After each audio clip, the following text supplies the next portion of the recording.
Hey everyone, this side Shubham Sharma जो आपका फिर से स्वागत करता है आपके अपने YouTube channel Shubham Sharma classes पे। तो बच्चों आज हम पढ़ने वाले हैं मोल कॉन्सेप्ट, सबसे इंपॉर्टेंट और सबसे लास्ट टॉपिक। सबसे तो क्या होगा, लास्ट टॉपिक है अपने इस चैप्टर का। एटम्स एंड मॉलिक्यूल्स का लास्ट टॉपिक हमारे पास है आज मोल कॉन्सेप्ट। ठीक है, तो आज हम पढ़ेंगे मोल कॉन्सेप्ट। शायद मैंने 3 बार रिपीट कर दिया होगा, करना पड़ेगा क्योंकि सबसे इंपॉर्टेंट टॉपिक है मोल कॉन्सेप्ट होता क्या है। ठीक है ना, अभी तक आपने पढ़ा था कि सर हमने पढ़ लिया एटॉमिक मास, मोलिकुलर मास। जिन बच्चों ने क्लासें शुरू से ले रहे थे उनको पता है सर क्या होता है एटॉमिक मास, क्या होता है मोलिकुलर मास, क्या होता है। ठीक है ना, फॉर्मूला यूनिट मास क्या होता है। बट आज हम पढ़ेंगे मोल कॉन्सेप्ट, जिसमें हमारे पास आने वाला है मोलर मास। आप कहोगे सर बहुत ज्यादा हार्ड होगा, लेकिन हार्ड नहीं है। हार्ड को जो इजी बना दे उसे ही कहते हैं शुभम शर्मा क्लासेस। डायलॉग बन गया।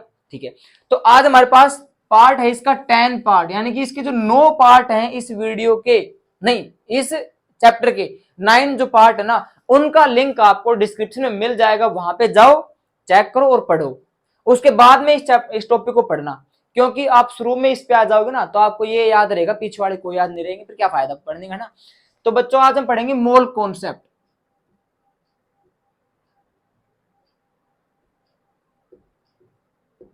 अब आप लोगों को बता दूं मैं कि जो बच्चा नया है चैनल के ऊपर, वो सबसे पहले तो सब्सक्राइब कर दो, ये शुभ काम कर दो, ताकि आपके पास हर नई अपडेट है ना सही समय पर पहुंच जाए। बस फिर आप ये ना कहो कि सर आपने क्लास ली है या नहीं ली, अपने आप पता लग जाएगा आपको क्लास ली है या नहीं ली है।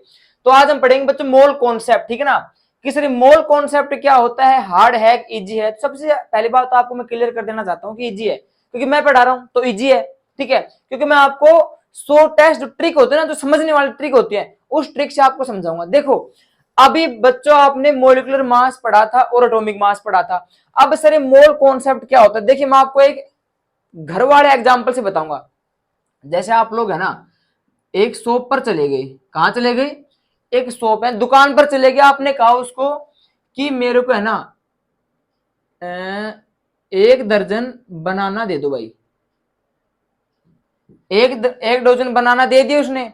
अब उसने क्या किया कि आपको 11 बनाना दे दिए। तो आपने क्या कहा फिर उसको, अरे यार मैंने मांगे तो 1 दर्जन थे, आपने पकड़ा दी मेरे को 11, एक और दो, मतलब 12 करो ना पूरे। ठीक है, तो उसने 12 कर दी, क्योंकि आपको पता था, आपको फिक्स क्वांटिटी पता था उसकी कि 1 दर्जन में 12 केले होते हैं, पता था आपको। दूसरी बात अगर मैं करूं कि सर हमें है ना 1 लीटर मिल्क चाहिए। अब मैं आपको वहां पे आधा लीटर मिल्क देकर आ जाऊं, मैं तो दूधिया हूं नहीं वैसे, लेकिन फिर भी आपको एग्जांपल से बता रहा हूं, मेरे ऊपर ले रहा हूं। आधा लीटर मैंने आपको मिल्क दे दिया, तो आप क्या कहोगे, भैया हमने तो 1 लीटर मांगा था, आप आधा लीटर दे रहे हो। मतलब बात आपको क्वांटिटी पता है उसकी कि 1 लीटर कितना होता है। ठीक है ना, अब अगर मैं आपको ये कहूं कि हमारे पास बच्चों कार्बन है, इसमें हाउ मेनी एटम्स रहने वाले हैं, कि सर एक कार्बन में कितने एटम्स होते हैं, तो आप कहोगे अरे सर मजाक कर रहे हो शुभम सर आप भी, एटम तो बहुत स्मॉलेस्ट यूनिट होती है। पता है आप सभी को कि सर मैटर की सबसे स्मॉलेस्ट यूनिट क्या होती है, एटम होती है, जिसके और 2 टुकड़े नहीं किए जा सकते। तो सर क्यों मजाक कर रहे हो, कार्बन में एटम कैसे बताएंगे हम लोग, बहुत छोटे होते हैं यार, जिनको माइक्रोस्कोप से नहीं देखा जा पा रहा ना, तो सर तो बहुत छोटे होंगे कार्बन के एटम। तो हम उनको क्या बताएं कि सर इस कार्बन के अंदर कितने एटम हो सकते हैं, इनका तो आपने बता दिया 1 दर्जन में 12 केले होते हैं। जैसे हमने कह दिया आपको कि 1 पेयर ऑफ शूज, तो 2 हो जाएंगे, यानी कि सर एक जोड़ी में कितने जूते होते हैं, तो आप कहोगे सर 2 होते हैं। बट सर एक कार्बन में कितने एटम होंगे, तो आप कहोगे सर जी मजाक कर रहे हो, हमें नहीं पता। लेकिन पता होना चाहिए, इस चीज को साइंस ने प्रूव कर दिया। आपको पता है साइंस हर चीज को प्रूव कर देती है, कैसे भी करो, शाम दाम दंड भेद सब कुछ लगा दिया उसने। अब उसने इस यूनिट को निकालने के लिए, सर इसमें एटम कितने होंगे, इसको निकालने के लिए उन्होंने क्या दिया, उन्होंने दिया 1 मोल। क्या दिया, 1 मोल। अब इसकी जो क्वांटिटी होती है, यानी कि मोल जो है, ये किसके बराबर होता है, 6.022 इंटू 10⁻⁻23। ठीक है भाई, 6.022 इंटू 10⁻⁻23, यानी कि अगर हम इसको सीधा का सीधा बिना पॉइंट लिखेंगे तो अपना कितना आएगा भाई, 6022। अब देखो 3 डेसिमल छोड़कर पॉइंट यहां पर लग रहा है, तो हम क्या करेंगे भाई, यहां पे सीधा इसका 23 में से 23 में से 3 जीरो हटा देंगे, हमारे कितने आ जाएंगे 1 2 3 4 5 6 7 8 9 10 11 12 13 14 15 16 17 18 19 20, यानी कि देखो एक मोल की जैसे हम क्वांटिटी ले रहे हैं इतनी है। अब ये हमारे पास क्या हो सकते हैं सर, ये हमारे पास सर पार्टिकल्स भी हो सकते हैं सर, ये आयंस भी हो सकते हैं सर, ये मोलिक्यूल्स भी हो सकते हैं और सर ये एटम भी हो सकते हैं, ठीक है ना। ये हमारे पास इकाई आ गई। अब आप लोगों से मैं अब पूछूं कि भाई 1 मोल ऑफ कार्बन कितना होगा, कि सर कार्बन में एटम कितने हैं, तो अब आप क्या कहोगे, आप कह दोगे सर हमको तो पता है कितने होते हैं 6.022 इंटू 10⁻23। ठीक है, मैं आपसे पूछूं कि भाई 1 मोल ऑफ कार्बन में एटम तो इतने हैं। अच्छा मैं आपसे कहूं कि भाई जो अपना प्योर फॉर्म ऑफ वाटर होता है उसके अंदर मोलिक्यूल्स कितने होते हैं, तो मैंने आपको अभी क्या कहा कि भाई साइंस ने प्रूव कर दिया कि हमको इनकी इकाई नहीं पता कि सर कार्बन में कितने एटम होते हैं, तो साइंस ने प्रूव क्या किया, उसने दे दिया 1 मोल। ठीक है, अब 1 मोल बराबर होता है 6.022 इंटू 10⁻23। भाई इसकी हमारे पास ये पूरी की पूरी इसकी हमारे पास क्या आ गई, क्वांटिटी आ गई, मात्रा आ गई इसकी। ठीक है, अब ये हो सकती है किस किस की, भाई ये पार्टिकल्स भी हो सकते हैं, आयंस भी हो सकते हैं, मोलिक्यूल्स भी हो सकते हैं और एटम की भी है, ठीक है ना। तो हमसे पूछा क्या है 1 मोल ऑफ कार्बन, भाई कार्बन बताओ कितने एटम होते हैं, तो हमारे पास एटम भी हो सकते हैं, तो हमने लिख दिया।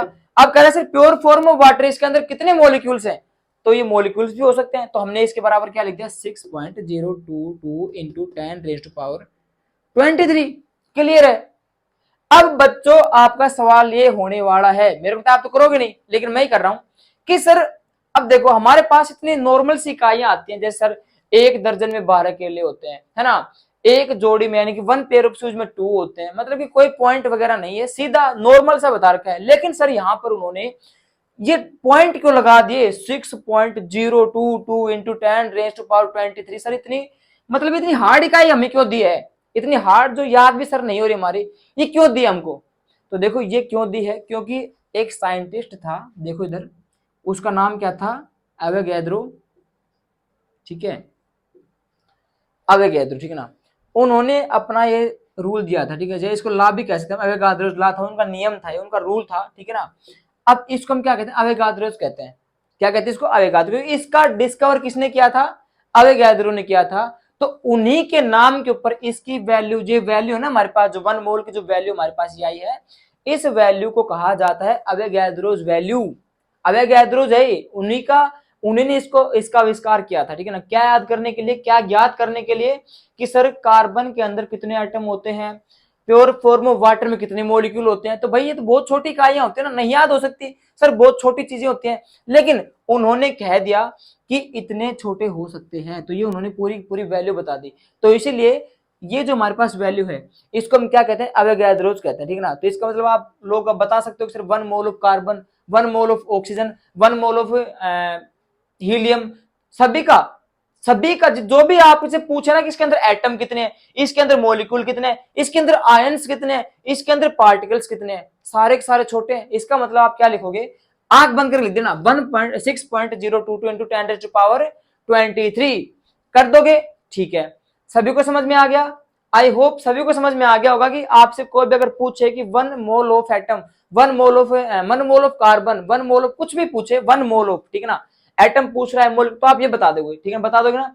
अब देखो आपको ये कहे, जैसे हमने एटॉमिक मास पढ़ा था और मोलिकुलर मास पढ़ा था, अब आप इसको पूछे, हम मोल पढ़ रहे हैं, मोल कॉन्सेप्ट पढ़ रहे हैं, अगर आप इसको पूछे कि मोलर मास क्या होता है, तो अभी हम पढ़ेंगे, ठीक है ना।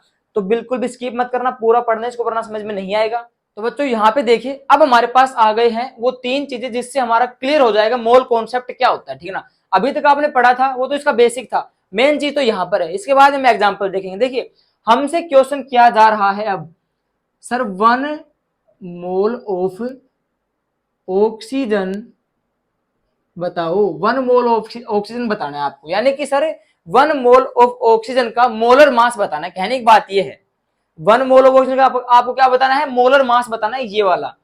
लेकिन उससे पहले हम आपको थोड़ा सा यहाँ पे साधारण सी चीज बताएंगे, बेसिक सिंपल सी। देखिए जैसे हमारे पास एटॉमिक मास होता है, जैसे हाइड्रोजन का एटॉमिक मास होता है हमारे पास 1U होता है, ठीक है ना। ऑक्सीजन का हमारे पास एटॉमिक मास कितना होता है 16U होता है, क्योंकि सर एटम है, सिंपल क्या है एटम है, क्योंकि एटम के मास को एटॉमिक मास कहते हैं, मॉलिक्यूल के मास को मॉलिक्यूलर मास कहते हैं। अब हमारे पास मॉलिक्यूल का और देख लीजिए, जैसे हमारे पास मॉलिक्यूल का होगा H2O, इसका हमारे पास मॉलिक्यूलर मास कितना होगा बच्चों, तो आप सभी को पता है सर, H 2 बार है तो H प्लस O, यानी कि सर 1 + 1 + 16, यानी कि हमारे पास आ गया 18U। अब शायद ये सही बच्चों को पता चल गया होगा सर ने कहां से लिखा है, जो बच्चे शुरू से क्लास लेने को पता है इस चीज का कि सर ने कहां से लिख दिया, ठीक है ना, कि सर हमारे पास हाइड्रोजन का जो है एटॉमिक मास होगा 1U, ऑक्सीजन का होगा 16U। अब सर ये दोनों मिलकर H2 यानी कि वाटर बनाते हैं, आप सभी को पता है, क्योंकि सर मॉलिक्यूल क्या होते हैं कि एटम जुड़कर मॉलिक्यूल बनाते हैं, तो वो मॉलिक्यूलर मास हो जाएगा, यानी कि उसका जब मास निकालेंगे, मॉलिक्यूल का मास मॉलिक्यूलर मास, एटम का मास एटॉमिक मास, तो H2 का हमारे पास आ गया 18U। लेकिन सिर्फ बात आती है हमारी 1 मोल ऑफ ऑक्सीजन के मोलर मास की। देखिए हमारे पास सिंपल सी बात है, बहुत ही आसान है, आराम समझ में आ जाएगा आपको। देखिए 1 मोल ऑफ ऑक्सीजन, अभी आपने पढ़ा था कितना था कि सर हमारे को ऑक्सीजन के अंदर एटम बताने कितने हैं, तो भाई अभी आपने पढ़ा था कि सर बहुत मुश्किल है, लेकिन अवोगाद्रो याद करो, उन्होंने क्या कहा था 6.022 इंटू 10⁻23, इसके बराबर कर दो। अब आपको इस बात का पता लग गया कि सर ऑक्सीजन में इतने एटम होते हैं 6.022 इंटू 10⁻23, लेकिन हमें निकालना क्या था मोलर मास, उसके लिए हमें ऑक्सीजन का एटॉमिक मास पहले याद होना चाहिए।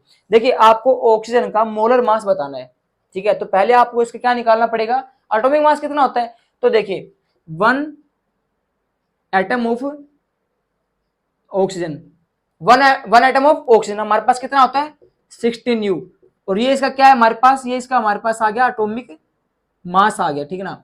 अब देखिए हमारे पास हमको पता लग गया कि ऑक्सीजन के अंदर इतने एटम होते हैं, कितने एटम होते हैं 6.022 इंटू 10⁻23, इसको याद कर लीजिए।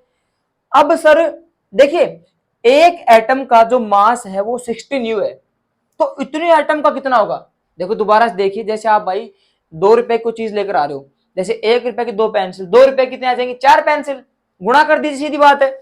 उसी प्रकार से एक ऑक्सीजन के अंदर इतने एटम हैं और एक एटम का मास आ रहा है 16U, तो इतने एटम का मास कितना आएगा, तो सिंपल सी बात है 16 इंटू 6.022 इंटू 10⁻23, भाई गुणा कर दिए, 16 से हमने इसको गुणा कर दिया, सीधी सी बात है।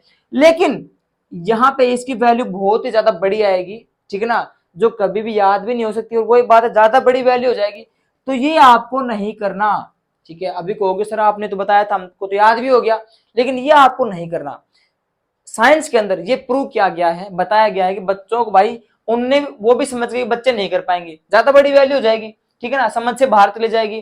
तो फिर उन्होंने क्या कहा कि आप जैसे एटॉमिक मास जो हमारा होता है उसके आगे आप यू लिखते हो, ठीक है ना, तो वही बात है, अगर आपको मोलर मास चाहिए किसी भी चीज का, तो आप क्या करोगे, जो भी आपके पास वैल्यू आती है ना उसके आगे आपको जी यानी कि ग्राम लगा देना है।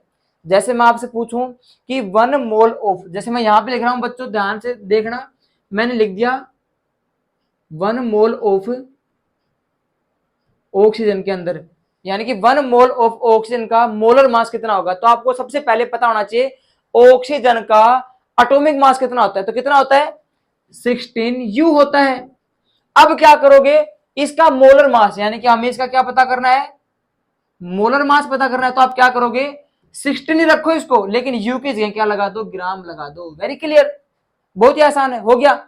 जैसे अब आपसे पूछूं मैं कि सर हाइड्रोजन का मोलर मास कितना होता है, तो पहले आप क्या करोगे कि भैया पहले तो है ना 1, जैसे हमारे पास आ गया 1 मोल ऑफ, ये छोड़ो आप, सीधी सी बात है, आपको सबसे पहले हाइड्रोजन पता करना है, हमने पढ़ लिया 1 मोल ऑक्सीजन, तो हमारे पास देखिए आपसे पूछ रहा है वो 1 मोल ऑफ हाइड्रोजन, तो सबसे पहले हाइड्रोजन का एटॉमिक मास कितना होता है 1U, तो सीधी सी बात है इसका मोलर मास कितना आ जाएगा 1 ग्राम, मतलब कि U को उठाकर ग्राम लगाना है, आपका मोलर मास आ जाएगा।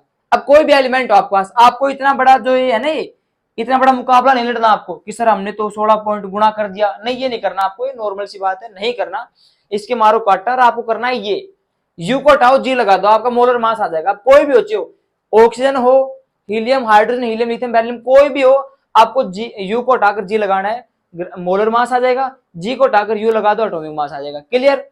अब हम इसके आपको थोड़े बहुत एग्जाम्पल करते हैं, वो भी समझ लीजिए, फिर आपको बिल्कुल क्लियर हो जाएगा आपका मोल कॉन्सेप्ट। तो बच्चों पहले हमारे पास एग्जाम्पल है, देखिए हमसे पूछा जा रहा है 0.2 मोल ऑफ ऑक्सीजन, बताइए।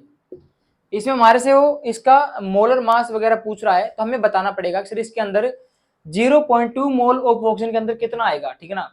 तो सबसे पहले हम यहाँ पे देखेंगे, देखिए हमसे पूछ कर रहा है, मोलर मास पूछ रहा है, तो निकालेंगे। देखिए हमें पता है सर हमारा जो ऑक्सीजन है, ठीक है ना, सबसे देखिए मैंने आपको पहले कहा था कि सबसे पहले आपको बच्चों इसका एटॉमिक मास पता होना चाहिए। तो ऑक्सीजन का एटॉमिक मास कितना होता है हमारे पास, 16U होता है। तो सीधी सी बात है इसका मोलर मास कितना हो जाएगा, जल्दी से बताओ, 16 ग्राम। 16 ग्राम, क्योंकि यू को हमें बस किस में बदलना है, जी में, हमारा मोलर मास आ जाएगा। अब देखो यहाँ पे हमारे पास वैल्यू आ गई 1 मोल ऑफ ऑक्सीजन बराबर किसके है, 16 ग्राम के, ठीक है ना। या आप इसको ऐसा भी लिख सकते हो 1 equal to 16 gram, 1 mole of, ठीक है ना। अब देखिए हमसे पूछ कितने का रहा है, 0.2 मोल ऑफ, तो यहाँ पे क्या लिखोगे, 0.2 किसके बराबर होगा, नहीं दे रखा हमें। अब यहाँ पे आप एक बात ध्यान रख लेना, मैं यहाँ पे ब्रैकेट में लिख रहा हूं, हमेशा मोल के नीचे मोल रखोगे और ग्राम के नीचे ग्राम। यह पूछ रहा आपने क्या लिख दिया, हमेशा याद रखना हमारे पास जो वैल्यू रहने वाली है, मोल के नीचे मोल की वैल्यू लिखनी है आपको, ग्राम के नीचे ग्राम की वैल्यू लिखनी है। हमेशा याद रखना, गलती मत करना वरना आपका आंसर बिल्कुल गलत आने वाला है, ठीक ना। तो देखिए हमारे पास आ गया 1 मोल ऑक्सीजन कितना था हमारे पास, 16 ग्राम होता है, ठीक है, यानी कि 1 इक्वल टू 16 ग्राम। अब सर पूछ रहा है कि हमसे सर 1 मोल तो आपका बराबर हो गया 16 ग्राम के, लेकिन 0.2 किसके बराबर होगा, कितने ग्राम के बराबर होगा। तो आपसे मैं ये कह रहा हूं कि जैसे आप दुकान में गए, ठीक है ना, तो दुकान में आपने लिया एक बिस्किट ले लिया, यानी कि आपने 5 रुपए की कोई चीज ले, जो आपके पास एक आई है, 5 रुपए की वो चीज है एक, तो भाई 10 रुपए की वो चीज कितनी आएंगी आपके, 2 आएंगी, सीधी सी बात है भाई, गुणा कर दीजिए ना, सीधी सी बात है। या कोई भी आप लगा के चलो कि आपको 1 रुपए की टॉफी दे रहे हैं 4, 2 रुपए कितने देंगे, 2 को 4 से गुणा करो, 2 4 जा 8, 8 देंगे। वैसे यहां पर है कि सर हमारे पास 1 मोल ऑफ ऑक्सीजन है ना, हमारे पास 16 ग्राम के बराबर है, तो 0.2 किसके बराबर होगा। तो आपको क्या करना है, यहाँ पे आपको एक ही तरीका सबसे बेस्ट है, इसको गुणा कर दीजिए, आर पार गुणा होता है ना, क्रॉस मल्टीप्लिकेशन। देखिए हमारे पास क्या हो जाएगा, यहाँ पे आप क्या ले लीजिए, एक्स ले लीजिए, क्या आपको वैल्यू नहीं पता तो एक्स ले लिया, तो क्या करोगे, x is equal to 16 into 0.2, तो क्या हो जाएगा हमारे पास, गुणा कर दीजिए, 16 2 जा 32, लेकिन एक पॉइंट छोड़कर लगेगा, तो हमने क्या कर दिया, 32 पॉइंट हटाओ, यहाँ लिखो 3.2 ग्राम हमारे पास आ गया, 0.2 मोल कितना होगा, 3.2 ग्राम के बराबर होगा। ये हमारा है एग्जाम्पल, सबसे स्वीट सा एग्जाम्पल, याद आपको हो गया होगा कि सर 0.2 मोल ऑफ ऑक्सीजन किसके बराबर होगा, 3.2 ग्राम के बराबर होगा। अब हम लेंगे, ये तो हमारा हो गया एटम का, अब हम लेंगे मोलिक्यूल का, आप कैसे निकालोगे मोलर मास विद एग्जाम्पल। देखिए so we have next example is that, हमारे पास देखिए यहाँ पे 0.5 मोल ऑफ H2O, ठीक है ना, 0.5 मोल ऑफ H2O, तो हमारे पास H2O क्या होता है, प्योर फॉर्म ऑफ वाटर होता है, जो हमारे पास मोलिक्यूल है, ठीक है ना, तो इसका हम निकालेंगे मोलर मास। तो सबसे पहले हमारे पास देखो इसका हम क्या याद करेंगे, H2O का, देखिए हमें H2O का अगर मोलर मास पता करना है तो हमें सबसे पहले इसका एटॉमिक मास पता होना चाहिए। तो देखिए यहाँ पर H प्लस O सभी को पता है, तो कितना आएगा हमारे पास, इसका एटॉमिक मास कितना आएगा, H हमारे पास 1 प्लस 16, तो कितना आ गया हमारे पास 18U। अब आपको इसका अगर मोलर मास सीधा पता करना है यहां से, अब तो आपको 0.5 का पता करना है, लेकिन यहाँ पे क्या हो जाएगा, हाइड्रोजन का हमारे पास यहाँ पर मोलर मास कितना होगा, तो देख लीजिए यहाँ पे 18U को हटाओ, ग्राम लिखो, क्लियर, कितना आ गया, 18 ग्राम आ गया। अब देखो यहाँ पर बच्चों सीधा से हमारे पास आ गया कि 1 मोल ऑफ H2O बराबर है हमारा 18 ग्राम के बराबर है, ठीक है, या हम इसको सीधा लिख दें 1 इक्वल टू 18 ग्राम, भाई 1 मोल ऑफ H2 हमारा 18 ग्राम के बराबर आ गया, तो हमने 1 बराबर 18 लिख दिए, ठीक है। अब पूछ कितने का रहा है, 0.5 बराबर x, देखो मैंने मोल के नीचे मोल लिया है 0.5 मोल, और ये भी क्या है 1 मोल और ये 0.5 मोल। 18 ग्राम के नीचे मैंने एक्स लिख दिया, मुझसे ग्राम पूछ रहा है तो हमें ग्राम बताना है, तो आर पार गुणा कर दो भाई, इसकी सीधी सी बात है। X is equal to 18 into 0.5, तो देखो यहाँ पे कितने आएंगे हमारे पास 90, हाँ 90 आएंगे, तो हमने लिख दिया 90। अब एक पॉइंट छोड़कर हमारा जो पॉइंट लग रहा है देखो यहाँ पे 9.0, भाई एक छोड़कर लग रहा है, तो हमने एक छोड़ के यहाँ लगा दिया, हमारा क्या आ गया 9 ग्राम। कितना आ गया बच्चों, एक्स की वैल्यू हमारे पास आ गई 9 ग्राम। यानी कि सर अगर हमारे पास 1 मोल ऑफ H2 18 ग्राम के बराबर है ना, तो 0.5 मोल ऑफ किसके बराबर रहने वाला है, 9 ग्राम के बराबर रहने वाला है। अब हम इसका एक एग्जांपल और देखेंगे, फिर उसके बाद आपको सब कुछ क्लियर हो जाएगा, ठीक है, यानी कि मोल कॉन्सेप्ट क्लियर हो जाएगा। तो हमारा जो लास्ट एग्जांपल है वो बच्चों ये हमारे पास ये है 52 gram of helium. 52 gram of helium बताना है आपको, ठीक है, कि सर 52 ग्राम ऑफ हीलियम, इसका मोलर मास निकाल के दिखाओ, ठीक है ना, आपको निकाल के दिखाना है 52 ग्राम ऑफ हीलियम। तो देखो यहाँ पर हमारे पास सबसे पहले आप देखो बच्चों, यहाँ पे हमारे पास जो हीलियम है इसका एटॉमिक मास कितना होता है, तो देखो इसका एटॉमिक मास हमारे पास होगा 4, कितना होगा भाई 4u, यानी कि सर एटॉमिक मास। अब इसका मोलर मास कितना आ जाएगा, सीधी सी बात है 4u को उठाकर क्या लगा दोगे, ग्राम लगा दोगे, तो हमारे पास क्लियर। भाई देखो आपसे अगर ऐसे को न्यूमेरिकल पूछे ना, सबसे पहले तो आपको जो आपको एटम दिया गया है या कोई भी एलिमेंट दिया गया है ना, उस पूरे का आपको एटॉमिक मास पता होना चाहिए, उसके बाद में आप आगे कुछ कर सकते हो, वरना कुछ भी नहीं कर सकते। सबसे पहले क्या याद होना चाहिए, आपको एटॉमिक मास याद होना चाहिए, तो हमने निकाल लिया हीलियम का कितना है हमारे पास 4 ग्राम है। अब देखो यहाँ पर हमारे क्वेश्चन के ऊपर आ जाओ, यानी कि सर 1 मोल ऑफ हीलियम बराबर है 4 ग्राम के, यानी सर 1 मोल जो है ना हीलियम वो बराबर है 4 ग्राम के बराबर है। लेकिन ये पूछ रहा है कि 52 ग्राम ऑफ हीलियम, यानी कि 52 ग्राम कितने मोल के बराबर होगा। भाई वही तो बात है कि सर आपने बता दिया कि सर 4 ग्राम जो है ना वो 1 मोल के बराबर बताया जा रहा है, तो सर 52 ग्राम कितने मोल के बराबर होगा, ठीक है। तो हमें यहाँ पे मोल नहीं दिया, तो हम क्या करेंगे, इसकी जगह हम ले लेंगे x बराबर 52 ग्राम। अब देखिए यहाँ पे आप ये ट्रिक भी काम कर रही है, सर मोल के नीचे मोल, ग्राम के नीचे ग्राम, वो मैंने ले लिया। अभी आपको मैंने टेबल बताई थी, ग्राम के नीचे ग्राम लेना, मोल के नीचे मोल लेना है, ठीक है ना। अब चलो, अब मैं इसको सीधा लिख रहा हूं 1 is equal to 4 gram, x is equal to 52 gram. क्या करोगे, x निकालने के लिए बच्चों क्या करोगे, यहाँ पे आप लोग सीधा ही कर दो, एक काम करो आर पार गुणा करो 52 ग्राम, ठीक है ना, is equal to 4 gram into x. तो क्या करोगे यहाँ पे x निकालने के लिए आप लोग करोगे 52 इंटू 4, भाई यही तो करोगे आप लोग 52 इंटू 4 करोगे। अब देखो यहाँ पर इसको आप काटना सभी को आता होगा ना, 4 1 जा 4, और आपका जो है इसमें से एक चला गया, तो 4 3 जा 12, तो आप कितना आ गया 3 मोल आ गया आपका यहाँ पे, यानी कि सर 13 मोल ऑफ हीलियम बराबर होगा 52 ग्राम के। साई आपको समझ में आ गया होगा कि सर हमसे मोल पूछा था यहाँ पे कि सर 1 मोल ऑफ हीलियम यानी कि 4 ग्राम जो है ना 1 मोल ऑफ हीलियम के बराबर है, तो 52 ग्राम कितने मोल के बराबर होगा, तो कितने के बराबर होगा 30 मोल्स ऑफ के बराबर होगा अपना 52 ग्राम, ठीक है ना। तो यहाँ पे हमारा सीधी सी बात है 30 मोल ऑफ हीलियम 52 ग्राम के बराबर होगा। जैसे हमने पढ़ा था 1 मोल ऑफ हीलियम 4 ग्राम के बराबर है, यहाँ पे हमको नहीं दिया था कि सर 52 ग्राम जो है ना कितने मोल के बराबर होगा, तो कितने मोल के बराबर होगा 13 मोल के बराबर होगा। सो आई होप दैट आपको क्लियर हो गया होगा। उम्मीद करता हूं सभी को यहाँ पे मोल कॉन्सेप्ट समझ में आ गया होगा। तो इसी के साथ हम पढ़ाए चैप्टर कंप्लीट होता है एटम्स एंड मॉलिक्यूल्स। तो बच्चों हमने आपके केमिस्ट्री के अंदर 3 चैप्टर कंप्लीट करवा दिए हैं, ठीक है ना, यानी कि हम टारगेट के बहुत नजदीक है, यानी कि हमारा जो केमिस्ट्री का सिलेबस है खत्म होने वाला है। तो जिन बच्चों ने सब्सक्राइब नहीं किया, जिनको समझ में आ रहा है वो चैनल को जरूर सब्सक्राइब करें, अपने क्लासमेट्स का शेयर करें, क्योंकि इस चैनल पर आपको ऐसे ही free of course educational video provide होते रहेंगे। तो अब हम मिलते हैं इसके नेक्स्ट चैप्टर के अंदर, तब तक के लिए जय हिंद।